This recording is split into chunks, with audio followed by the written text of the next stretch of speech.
नमस्कार दोस्तों। बिहार विधानसभा चुनाव नज़दीक हैं। अलग अलग दल अलग अलग ताल ठोक रहे हैं। मुद्दे वही पुराने हैं तो कुछ नए मुद्दों की भी झलक देखने को मिल रही है। लेकिन उसमें एक ख़ास बात है राजा बनाने की। बिहार के लोगों को राजा बनाने की ये बात कर रहे हैं जन स्वराज पार्टी के संस्थापक प्रशांत किशोर। वो राजा बनाना चाहते हैं, किसी दल को नहीं बल्कि बिहार के लोगों को। और उनके लिए ये जरिया है शिक्षा के मुद्दे पर बिहार की राजनीति की सियासत में, बिहार की राजनीति की बिसात पर 243 विधानसभा सीटों पर जन स्वराज पार्टी अपने उम्मीदवार उतारना चाहती है। और जन स्वराज पार्टी एक नई लीक लेकर उतरी है इस मैदान में कि वो शिक्षा के मुद्दे पर बात कर रही है। प्रशांत किशोर लगातार बिहार में घूम रहे हैं और बिहार के लोगों से कह रहे हैं कि इस बार वोट दीजिएगा तो ज़रा अपने बच्चों का चेहरा याद कर लीजिएगा, उनके भविष्य के बारे में सोच लीजिएगा। तो क्या जातिगत राजनीति के दलदल में धंसा बिहार, जी हाँ, जातिगत राजनीति की दलदल में धंसा ये बिहार राज्य, क्या प्रशांत किशोर के इस मुद्दे को उस पर ध्यान देगा? क्या राजा बनने की जो ये बात प्रशांत किशोर कह रहे हैं, बिहार की जनता इस मुद्दे को सर माथे पर बिठाएगी? इस बारे में हम बात कर रहे हैं जाने माने शिक्षाविद, राजनीतिक शास्त्र विभाग के प्रोफेसर रहे डॉक्टर विजय कुमार वर्मा से। वर्मा साहब, स्वागत है आपका।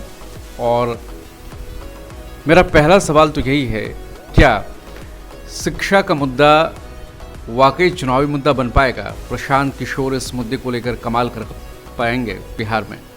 देखिए, मुद्दा बनना या ना बनना ये तो आने वाला समय बताएगा, लेकिन उनकी सोच जरूर ही एक परंपरा से हट के है और सही दिशा में है। क्योंकि किसी भी राज्य की पहचान उसकी शिक्षा से होती है। प्रसिद्ध विद्वान प्रोफेसर लास्की ने कहा है कि state is known by the system of education it maintains. तो दैट वे प्रशांत किशोर एक नई सोच को सामने रखकर उसको आधार मानकर आगे बढ़ रहे हैं। अब उसमें उनको सफलता कितनी मिलेगी ये आने वाला समय बताएगा, लेकिन सोच बहुत अच्छी है, बड़ी है।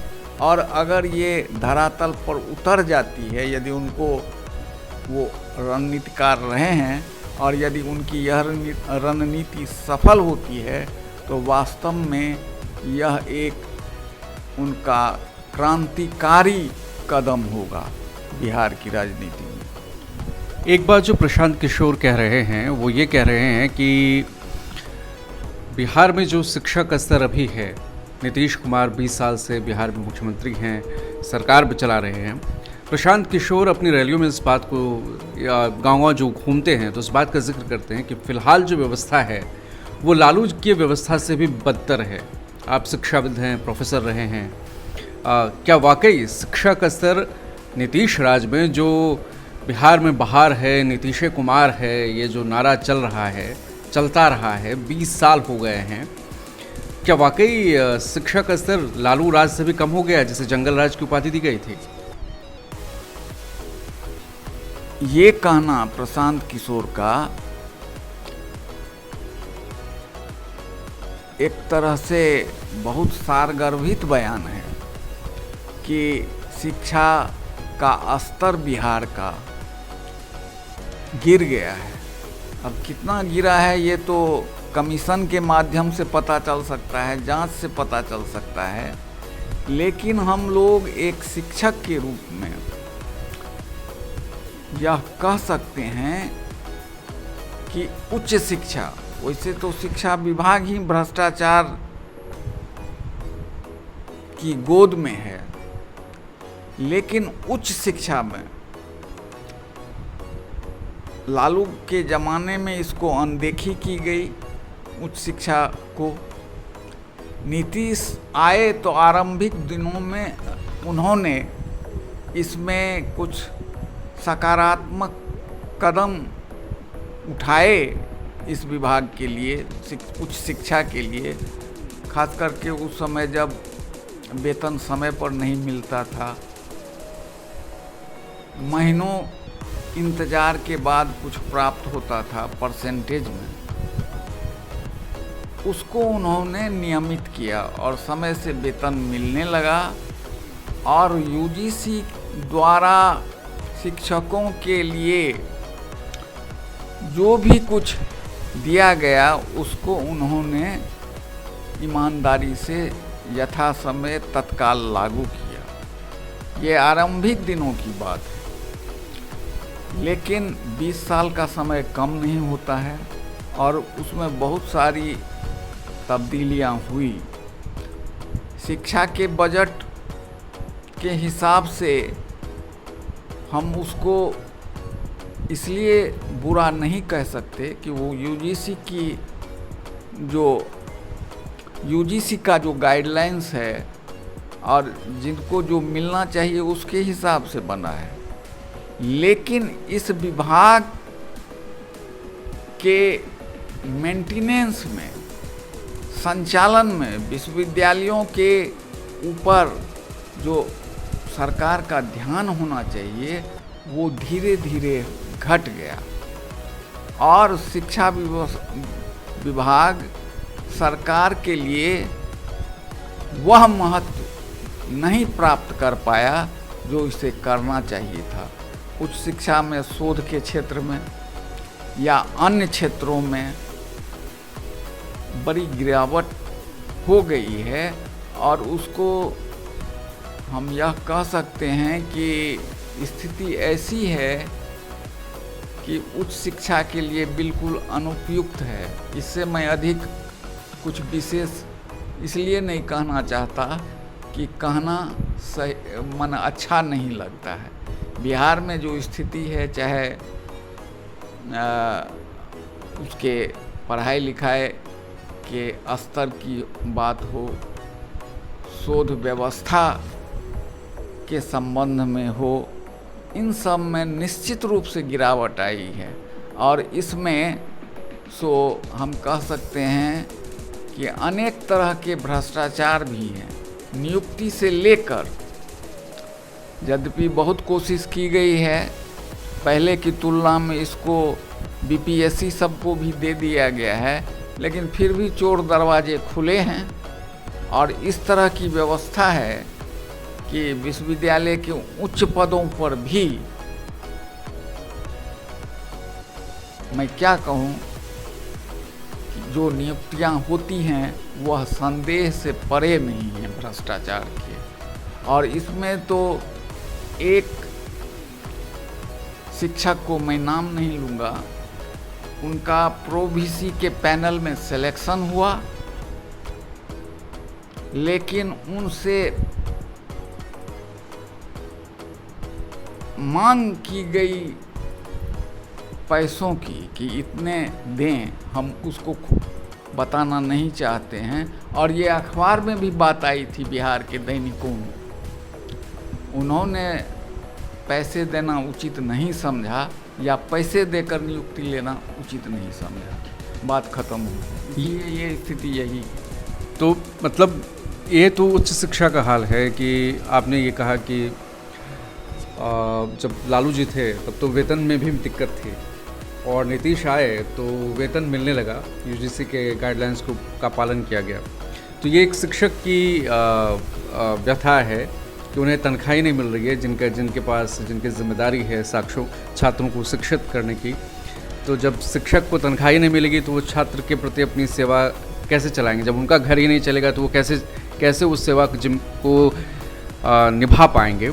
लालू जी के समय में ये संकट था, नीतीश ने कोशिश की, लेकिन जब छात्रों के संदर्भ में देखें तो बिहार कि ऐसी उर्वर धरती है बिहार के, ऐसे टैलेंटेड मस्तिष्क जो हैं, यहाँ के छात्र हैं, यहाँ के लोग हैं, जो किसी भी क्षेत्र में बिहार के बच्चों का, बिहार के छात्र छात्राओं का परचम है।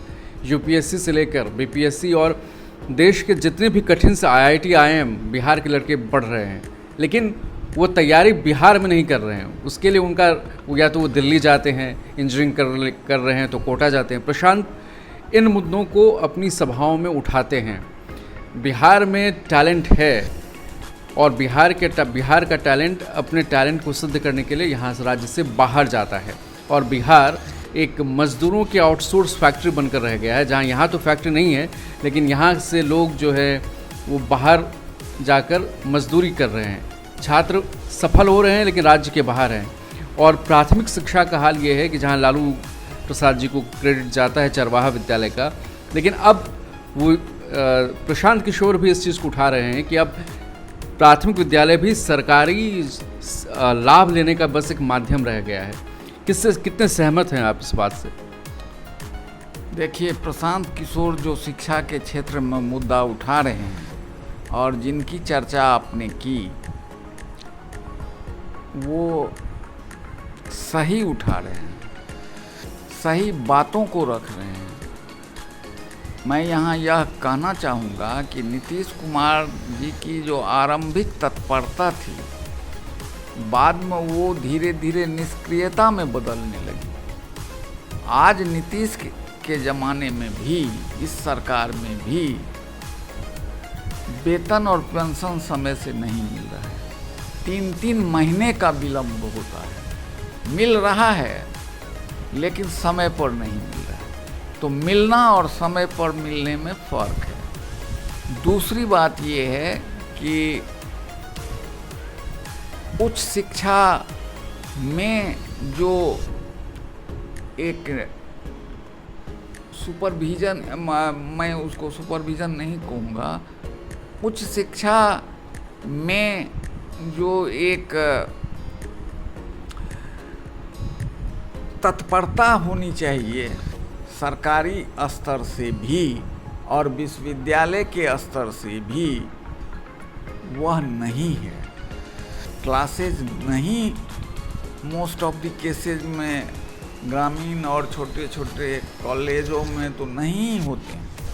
बड़े कॉलेजों में भी उपस्थिति कम है और लोग ये सोचते हैं कि नाम लिखा लें, अपना बिना अटेंडेंस के हमारा काम चल जाएगा, हम बाहर रह करके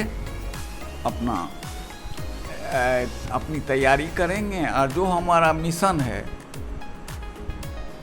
उसमें सफल होते हैं तो वहाँ से हमको परीक्षा देने के बाद सर्टिफिकेट के सहारे नामांकन कर लेंगे। तो ये स्थिति तो उच्च शिक्षा में है। और नीचे के स्तरों पर देखिएगा, प्राइमरी वगैरह में, तो वहाँ स्थिति और बुरी है, जिसकी चर्चा करना हमें उचित नहीं लग रहा है। स्थिति बहुत बुरी है। तो शिक्षा का स्तर, स्थिति बुरी है आप बता रहे हैं, तो क्या ये सब माना जाए कि जिस तरह दिल्ली में एक ज़माने में अरविंद केजरीवाल इस चुनाव भी उन्होंने शिक्षा के मुद्दे पर ही लड़ा था। और मुझे याद आ रहा है, जो राजा बनाने की जहाँ तक बात हो रही थी, अवध ओझा टीचर हैं, अपने क्लासेस में राजा बनाने की बात करते हैं छात्रों से कि राजा बना दूंगा। तो वो मनीष सिसोदिया की जगह चुनाव लड़े थे पटपड़गंज सीट से, विधानसभा चुनाव, वो चुनाव हार गए थे। प्रशांत किशोर इस मुद्दे पर आगे बढ़ रहे हैं। तो क्या दिल्ली का जो मॉडल है, दिल्ली में शिक्षा को लेकर बहुत बातें की गई, शिक्षा और स्वास्थ्य को लेकर, और उसमें शराब का भी जिक्र है, तो शराब तो खैर वो उस मुद्दे पर सरकार चली गई अरविंद केजरीवाल की। तो बिहार में ये मुद्दा, जहाँ जातिगत माई बाप समीकरण, माई समीकरण और ट्रेडिशनल जो वोटिंग पैटर्न है, इस पर कितना असर डाल सकता है? क्या वाकई यहाँ के जो इतना टैलेंटेड स्टेट है माइंड से, लोगों से, वो क्या वाकई इस रूप में सोच पाएगा जिसकी अलग जगाने की कोशिश कर रहे हैं प्रशांत? हालांकि आप अभी सिर्फ कयास लगाए जा सकते हैं, क्योंकि वोटिंग के बाद ही पता चलेगा कितना फ़र्क पड़ा, लेकिन ये समानता है दिल्ली और बिहार में क्या असर हो सकता है आपके मुताबिक? मेरे हिसाब से जो प्रशांत किशोर जी का लक्ष्य है और जो उनका नैरेटिव सेटिंग है और जिसको उन्होंने एक इशू बनाया है शिक्षा को नए चुनाव में लड़ने के लिए, वो निश्चित रूप से एक अच्छी सोच का परिचायक है। लेकिन जैसा आपने कहा कि माँ बाप समीकरण या और जो समीकरण इस तरह के जातिगत या अन्य तरह के हैं, उसको इससे चुनौती मिल सकती है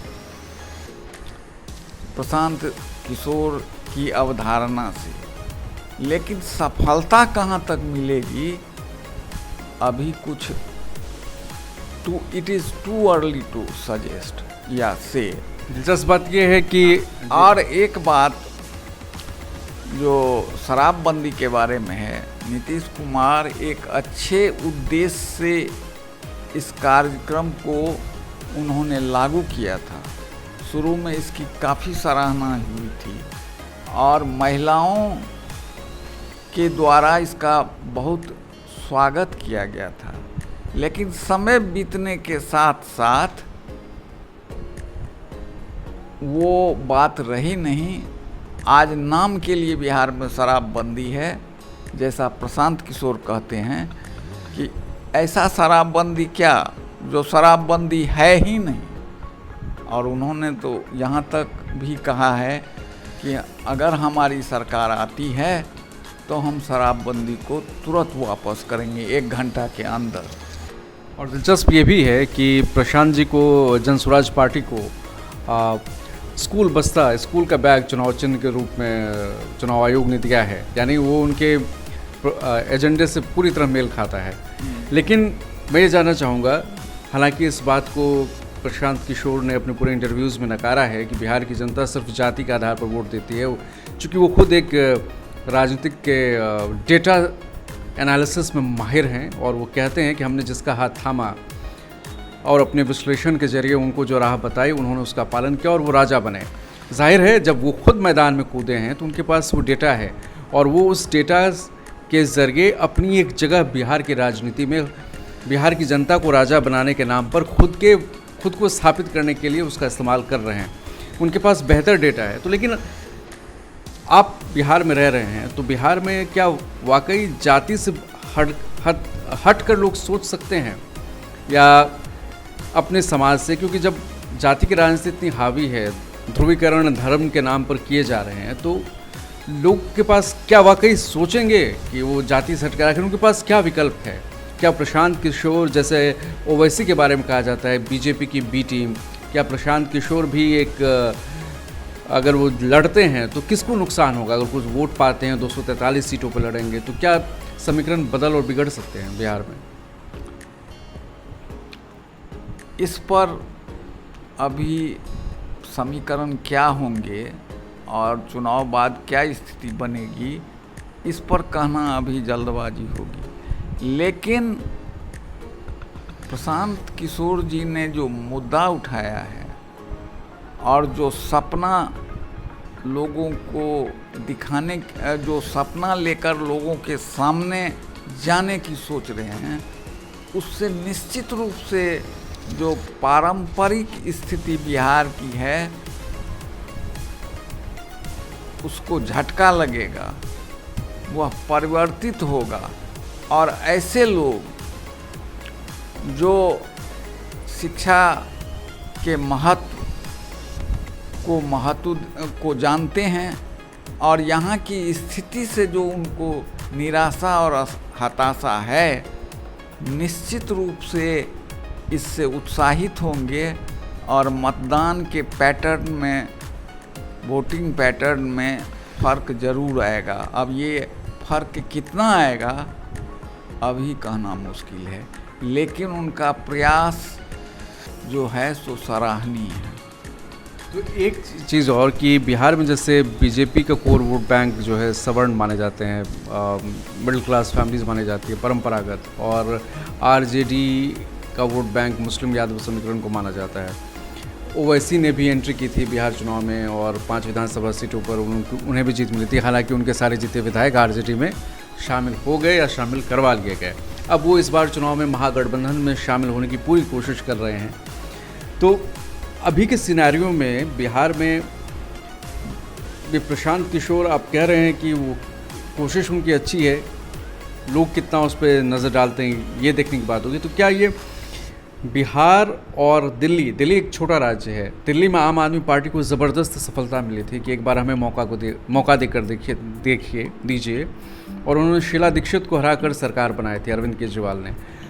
तो जब इनके पास डेटा का बैकअप है, और बिहार में जिस कदर अभी गांधी मैदान में परसों रैली हुई तेजस्वी की, जो वक्फ के खिलाफ जो विरोध प्रदर्शन हुआ और जिस कदर लोग उमड़े, तो वो क्या संकेत दे रहा है? कुछ बदलेगा या कुछ बदलने की उम्मीद नहीं है? जो जैसा तस है वैसे ही चलेगा, या तो इधर या कोई पलटू राम बन जाएंगे। आज कह रहे हैं नीतीश अचेतावस्था में, वो कर फिर पलट जाएंगे। क्या हो सकती है सिनेरियो? देखिए, बिहार की स्थिति को दिल्ली से कंपेयर करना, इसकी तुलना दिल्ली से करना हमारे समझ से ठीक नहीं है। हमारी समझ से बिहार एक ट्रेडिशनल स्टेट है,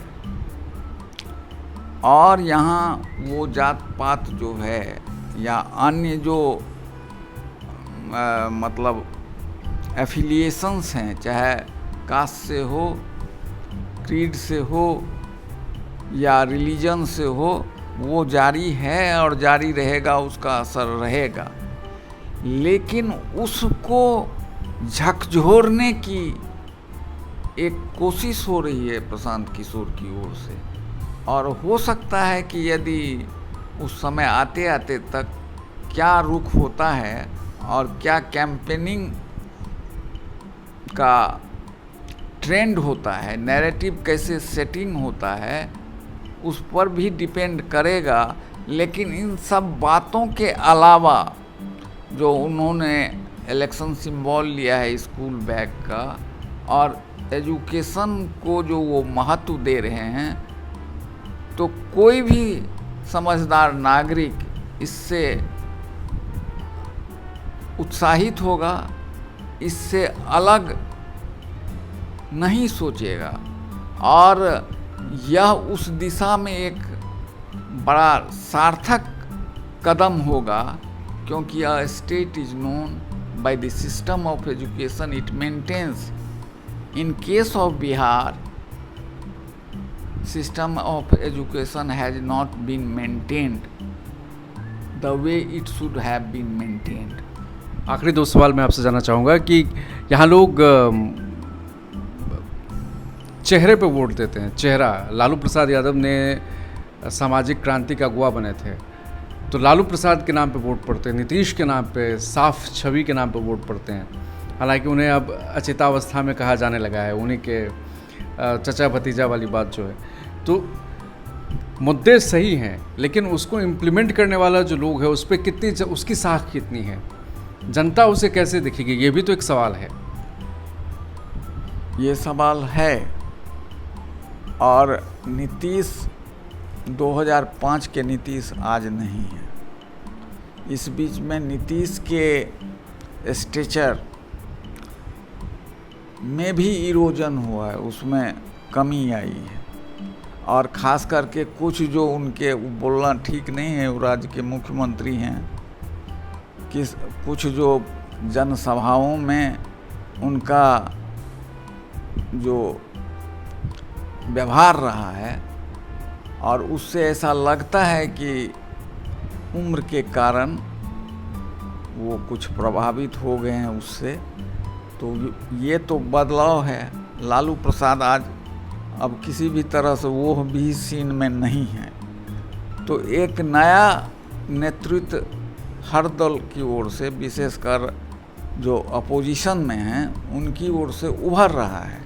प्रशांत किशोर तेजस्वी की बड़ी कमी को उभार रहे हैं, लेकिन वो उभार कर उनके वोट बैंक को कितना अधिक प्रभावित कर सकेंगे ये समय की बात है। लेकिन वो जो कह रहे हैं और एजुकेशन पर जो जोर देने की उनकी मंशा है, इच्छा है, और जो अपना वो दिखा रहे हैं उसमें वो उस दिशा में जो अपना प्रयास दिखा रहे हैं वो सराहनीय है। और आखिरी जी और आखिरी सवाल ये है कि आपके हिसाब से बतौर प्रबुद्ध नागरिक बिहार में रहते हुए आप सबसे किन किन मुद्दों को आप अहम मानते हैं बिहार के लिए? बिहार की जनता को किन मुद्दों पर वोट करने के बारे में सोचना चाहिए, जो मुद्दे वाकई अहम होंगे? देखिए, मैं राजनीतिज्ञ नहीं हूँ, इसलिए मैं इस पर कुछ नहीं बोलूँगा। लोगों को पता है और लोग अपने मन से और इलेक्शंस के समय तक जो स्थिति होगी उसके हिसाब से वोट करेंगे। अभी इलेक्शन डिक्लेयर भी नहीं हुआ है, अब बहुत सारा की बातें हैं, लेकिन निश्चित रूप से प्रशांत किशोर का उदय, जन स्वराज पार्टी का उदय एक नई संभावना को जन्म देता है और अनेक तरह की संभावनाओं के संकेत हैं, लेकिन होंगे क्या वह समय तय करेगा।